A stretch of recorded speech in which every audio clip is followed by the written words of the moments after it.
보통 우리가 그 권력이나 제압이라는 단어를 떠올릴 때 머릿속에 기대하는 아주 명확한 그림이 있잖아요. 네, 아주 정밀하게 통제된 그런 폭력의 현장 같은 거 말씀이시죠? 맞아요.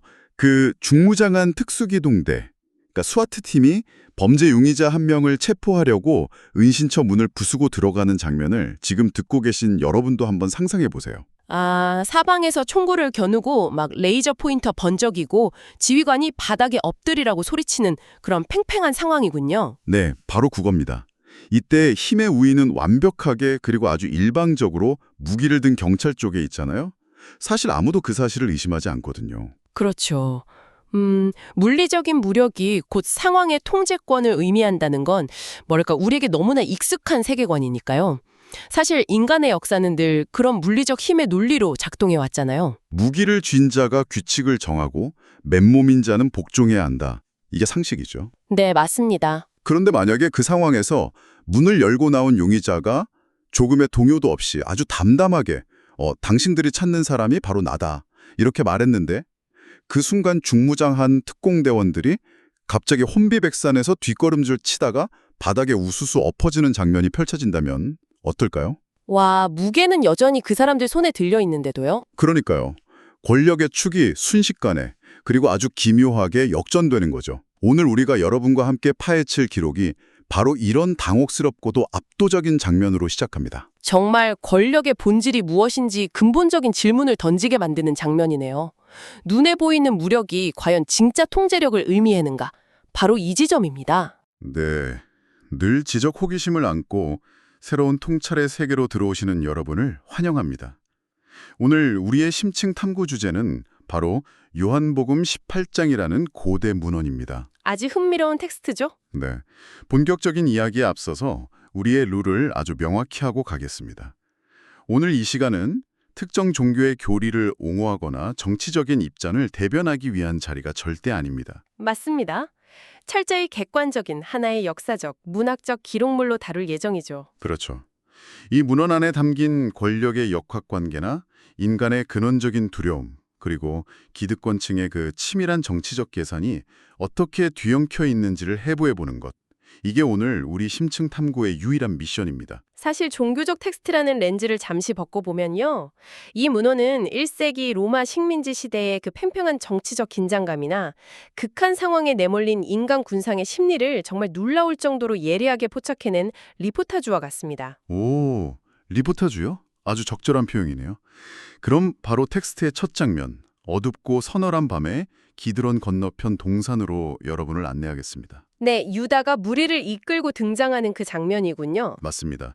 유다가 군대랑 대제사장, 바리새인들의 아랫사람들을 이끌고 오는데요.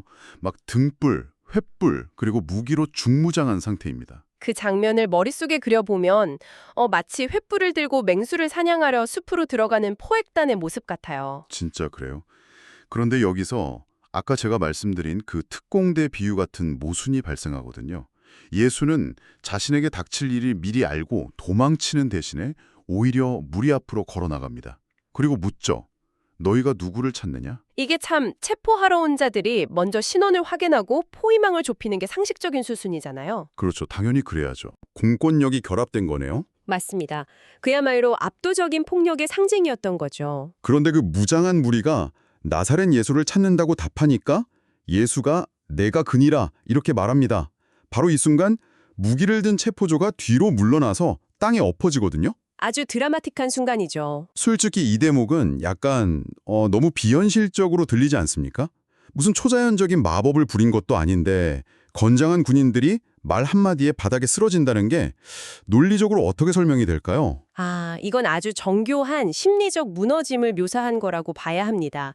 그 물리적 폭력을 행사하러 온 사람들은 본능적으로 상대방의 저항이나 도주, 아니면 공포에 질린 애원을 기대하거든요. 아, 그게 그들이 아는 유일한 폭력의 스크립트니까요? 정확합니다.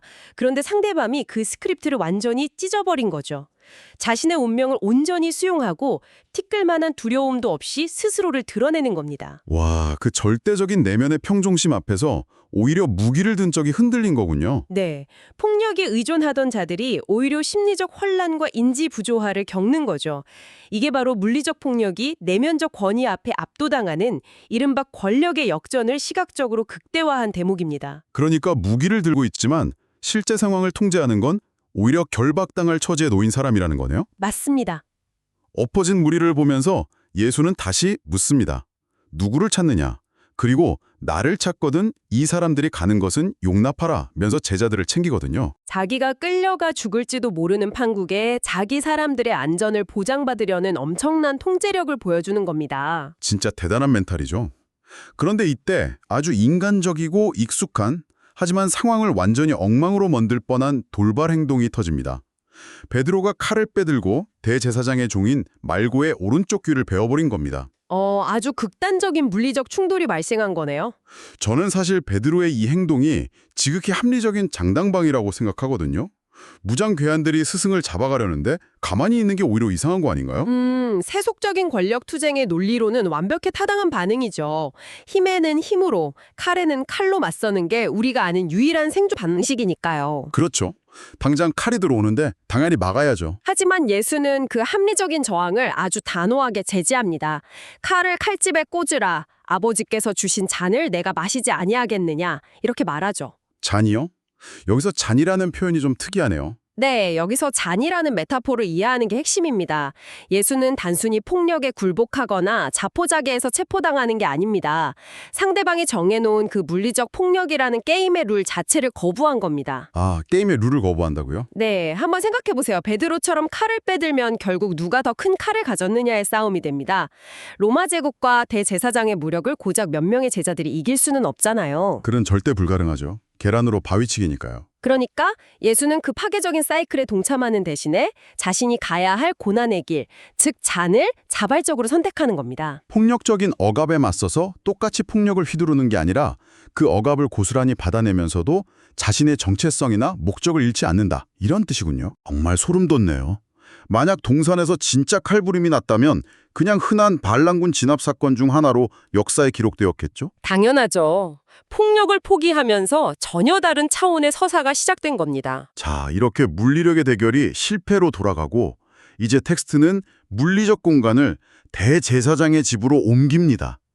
무력이 안 통했으니 이제 시스템과 심리적 압박을 동원할 차례라는 거죠. 네, 여기서부터 텍스트 구조가 정말 기가 막힙니다. 맞아요. 마치 영화의 스플릿 스크린, 그 화면 분할 기법처럼 대제사장 집의 내부 신문실과 외부의 뜰을 아주 긴박하게 교차해서 보여주잖아요. 물리적 폭력에 지배하던 동산의 밤에서 이제는 권위주의와 심리적 공포가 지배하는 권력의 심장부로 들어온 겁니다. 이 두 번째 섹션의 구조는 정말 탁월해요. 그럼 먼저 내부 상황부터 볼까요? 예수는 결박된 채 안나스에게 끌려갑니다. 안나스는 그해 대제사장인 가야바의 장인인데요. 텍스트가 이 가야바라는 인물을 아주 흥미롭게 소개합니다. 한 사람이 백성을 위하여 죽는 것이 유익하다고 권고하던 자, 이렇게 나오죠. 네, 대제사장이라면 그 사회의 최고 종교적 권위자일 텐데 이 문장만 보면 완전 냉혹한 정치공학자 같아요. 당시 유대의 대제사장직이라는 게 로마 총독의 승인 아래 임명되는 대단히 정치적인 자리였거든요. 아, 로마의 눈치를 볼 수밖에 없는 위치군요. 그렇죠. 로마 제국의 심기를 거스르는 민중 봉기나 소요 사태는 그들에겐 자신들의 권력을 위협하는 최악의 시나리오였습니다. 그러니까 가야바가 말한 저 대의명분은 철저한 정치적 계산이었네요. 네. 체제 안정을 위해 눈엣 가시 같은 예수를 희생양으로 삼겠다는 권력자의 전형적인 공리주의적 사고를 저 단 한 줄로 완벽하게 폭로한 겁니다. 야, 그 권력의 심장부에서 조작된 신문이 벌어집니다. 대제사장이 예수의 가르침과 제자들에 대해 캐묻는데 결박당한 예수는 조금도 위축되지 않거든요. 아주 당당하게 논리적으로 반박하죠. 나는 항상 회당과 성전에서 공개적으로 가르쳤다. 은밀하게 말한 것이 없는데 왜 나에게 묻느냐. 내 말을 들은 사람들에게 물어보라. 이렇게 말해요. 이건 법적으로나 논리적으로 완벽한 반박 아닙니까? 맞습니다. 그러자 옆에 있던 아랫사람이 예수의 뺨을 치거든요. 이게 바로 권력자의 논리가 막힐 때 흔히 등장하는 원초적인 폭력입니다. 정말 비겁하네요. 말로 안 되니까 주목이 나가는 거잖아요. 하지만 예수는 그 폭력 앞에서도 전혀 물러서지 않습니다. 내가 말을 잘못했다면 그 증거를 대라. 바른 말을 하였으면 왜 치느냐고 오히려 따져 묻죠. 육체는 단단히 결박되어 있지만 그의 정신과 논리는 어떤 권력 앞에서도 완전히 자유로운 상태라는 걸 보여주네요. 자, 그런데 여기서 텍스트가 시선을 외부로 휙 돌립니다. 밖에서는 전혀 다른 상황이 벌어지고 있죠. 맞아. 동산에서 칼을 휘둘렀던 그 용감했던 베드로가 추위를 피하려고 종과 아랫사람들 틈에 섞여서 숯불을 쬐고 있습니다. 그는 결박당하지도 않았고 물리적으로 완전히 자유롭잖아요. 네, 신체적인 제약은 전혀 없는 상태입니다. 그런데 문을 지키는 여종 앞에서도 불을 쬐던 사람들 앞에서도 심지어 자기가 귀를 잘랐던 그 말고의 친척 앞에서도 총 3번이나 이렇게 말합니다. 나는 그의 제자가 아니다. 정말 극단적인 대조가 아닐 수 없습니다. 내부에서는 결박된 자가 최고 권력자 앞에서도 진실을 말하다가 뺨을 맞는데 외부에서는 자유로운 자가 이름 모를 여종 앞에서도 극도의 공포에 질려서 자기 정체성을 부정하잖아요. 이 대조가 바로 이 텍스트가 의도한 핵심입니다. 물리적인 구속 상태와 심리적인 구속 상태가 완벽하게 역전되어 나타나는 거죠. 하지만 베드로가 단지 비겁해서 그랬다고만 볼 수 있을까요? 불과 몇 시간 전만 해도 로마 군대 앞에서 칼을 뽑았던 사람이잖아요. 어떻게 이렇게 순식간에 무너질 수 있죠? 베드로를 단순히 배신자나 겁쟁이로 납작하게 평가해서는 안 됩니다. 이 장면은 거대한 국가 폭력의 메커니즘 앞에 노출된 평범한 개인의 심리가 어떻게 산산조각 나는지를 보여주는 훌륭한 임상보고서거든요. 아, 임상보고서요? 네, 지금 베드로의 상황을 보세요. 추운 밤에 적들이 피워놓은 불 곁에 서 있습니다. 뼛속까지 스며드는 한기와 적진 한가운데 있다는 그 극도의 고립감, 언제 자신이 체포되어 십자가에 매달릴지 모른다는 짐승 같은 생존 본능이 그를 완전히 압도한 겁니다. 칼을 휘두를 때의 그 찰나의 아드레날린은 낼 수 있었지만 권력의 심장부가 뿜어내는 차갑고 조직적인 공포를 견뎌낼 내면의 힘은 없었던 거군요. 그렇습니다. 권력의 억압적인 구조가 한 인간의 존엄을 어떻게 굴복시키는지를 정말 시각적으로 생생하게 보여주는 대목이죠. 그리고 베드로가 3번째로 부정하는 순간 닭이 웁니다. 마치 한 인간의 처참한 영적 심리적 붕괴를 알리는 알람소리처럼 말이죠. 자, 이렇게 대제사장의 집 앞마당에서 벌어진 심리적 대치가 끝이 납니다. 유대 종교 지도자들은 자기들 내부의 재판을 마쳤지만 그들에겐 치명적인 한계가 하나 있었죠. 맞습니다. 그들은 로마 치하의 식민지 당국이었기 때문에 사형을 집행할 법적 권한, 즉 로마법에서 말하는 칼의 권한이 없었다는 점입니다. 그렇죠. 그래서 이 사건은 이제 종교적 핍박의 단계를 넘어서서 당시 세계 최고의 정치 권력이었던 로마 제국의 법정으로 무대를 옮깁니다. 예수를 합법적으로 제거하기 위해 국가 권력을 끌어들여야만 했던 상황인 거죠. 유대인들은 예수를 로마 총독 빌라도의 관정으로 끌고 가는데요. 그런데 여기서 아주 기괴한, 진짜 말도 안 되는 상황의 모순이 또 하나 등장합니다. 관정 밖에서 벌어지는 그 상황 말씀이시죠? 네, 고결자들인 유대인들이 정작 빌라도의 건물 안으로는 한 발짝도 들어가지 않잖아요. 텍스트에 적힌 이유가 진짜 압권입니다. 더럽힘을 받지 아니하고 유월절 잔치를 먹고자 하여. 당시 유대인들은 이방인의 거처인 관정에 들어가면 종교의식법상 부정하게 되어서 가장 중요한 명절인 유월절 식사를 할 수 없다고 믿었거든요. 아니, 이게 말이 됩니까? 밖에서는 지금 무고한 사람을 사형에 처해달라고 정치적 살인을 모의하고 있으면서 건물 안에 들어가서 이방인 물건에 닿으면 내 몸이 종교적으로 더러워질까 봐 걱정을 한다고요? 정말 소름 돋는 위선이죠. 이건 마치 마피아가 경쟁 조직원을 무참히 암살해놓고 아이고 손에 피가 묻었네 하면서 유기농 비누로 손을 씻으며 도덕적인 만족감을 느끼는 꼴 아닙니까? 아주 적절한 확 와닿는 비유네요. 이 장면은 종교적 혹은 이데올로기적 형식주의가 도덕성을 상실했을 때 얼마나 위선적이고 괴물 같은 형태가 되는지를 아주 정확히 짚어냅니다. 눈에 보이는 껍데기만 챙긴다는 거네요. 네, 그들은 종교적 정결함이라는 눈에 보이는 껍데기를 사수하기 위해서 생명을 해치는 가장 심각한 내면의 타락은 완벽하게 외면하고 있는 겁니다. 의식적 순결과 도덕적 순결을 철저히 분리시키는 기득권의 기만술이죠. 받았어요. 오, 돈 세탁이요? 네, 유대 지도자들은 자신들의 손에 직접 피를 묻히지 않고 빌라도라는 합법적인 세속 권력을 이용해서 정치적 암살을 세탁하려는 거잖아요. 종교적인 명분은 깔끔하게 유지하면서 목적은 달성하는 아주 교활한 방식이죠. 그렇게 볼 수도 있겠네요. 아주 날카로운 통찰입니다. 결국 빌라도가 직접 건물 밖으로 나와서 묻죠. 무슨 일로 고발하느냐? 유대인들이 그냥 행악자니까 데려왔다 이렇게 얼버무리니까 다시 관정 안으로 들어간 빌라도가 예수에게 직접 묻습니다. 네가 유대인의 왕이냐? 빌라도의 관심사는 종교적 교리가 아니라 딱 하나였던 거죠. 정치적인 위협인가 아닌가 이거죠. 맞습니다. 로마 제국의 총독으로서 빌라도의 최우선 임무는 세금을 잘 걷고 반란을 막아서 팍스 로마나, 즉 로마의 평화를 유지하는 것이었거든요. 아, 그에게 왕이라는 단어는 철저히 국가 반역을 의미하는 거군요. 네, 이 사람이 무장 봉기를 일으켜서 로마의 질서를 위협할 존재인가? 그것만이 유일한 신문 포인트였습니다.